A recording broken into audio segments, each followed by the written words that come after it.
And so how does a doctor diagnose MS? How do we know when someone does or does not have MS? And if there is controversies or challenges in that? Oh, this is medicine, isn't it? There's controversies in everything. But we've developed diagnostic criteria.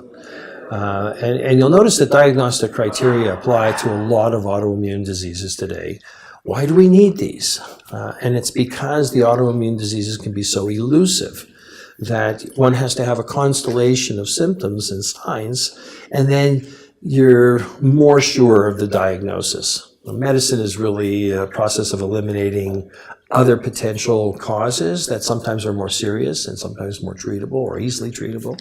So we go through this little rigmarole of getting rid of things that might look like MS, that are more obvious, that are easily treatable, and you don't want to miss. So those are the things that we do. That people ask, why do you do so many tests? Is it a test for MS? There is no test for MS. It's a clinical diagnosis based on the history and the constellation of signs and symptoms that belie this disorder. We do the tests to eliminate other possibilities. At the same time, some tests give us some indication of not only that you have MS, but perhaps the prognostic. And so typically we will look for signs of demyelination, the de-insulation of the wires in the central nervous system, by an MRI. And if the MRI is perfectly normal, we really have to question the diagnosis. But the MRI sometimes shows us other things that could look like MS. And we go, aha. So that's the importance of the imaging. That's the morphology of the disease. I see. There are certain things we can't image routinely. For instance, the optic nerves, not an easy thing to image.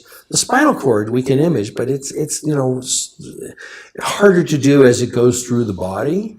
And it's a much longer scan, and the definition is so poor because you're taking a picture of the whole body. And so we do other measures to look at the optic nerves and spinal cord. The optic nerves, we can measure a neurophysiological signal that we flash things to the eye, and we can measure it in the brain. And then finally, one of the things that the hallmarks of disease is the presence of inflammation. So we can pick up inflammation with dye in the MRI, but it's a hit and miss, 50-50 chance that you might see the inflammation with the dye. So now when you say dye in the MRI, is that contrast? Yeah, contrast dye. Is that gadolinium or is gadolinium, that something else? Yeah, and all of the different types of gadolinium Right. that are being used. Okay. But not all lesions will pick up gadolinium. So if you don't have it, does that mean you don't have inflammation? The answer is no. You can still have lots of inflammation. And so we want to do a spinal tap. The spinal tap is to look at the fluid. The fluid contains all the signs of this inflammation. If you've got a urinary tract infection, we're not going to diagnose it looking at your blood. We're going to diagnose it looking at your urine. If you've got a brain inflammation, get the fluid that bathes the brain, and you have an indication of what is going on there. And sometimes you get red flags. You see things that are not typical, and you go, oh, it might be MS, but maybe it could be this other thing. And if it's this other thing, that's much more worrisome. So we like to do the spinal fluid. It sort of completes the picture. Right.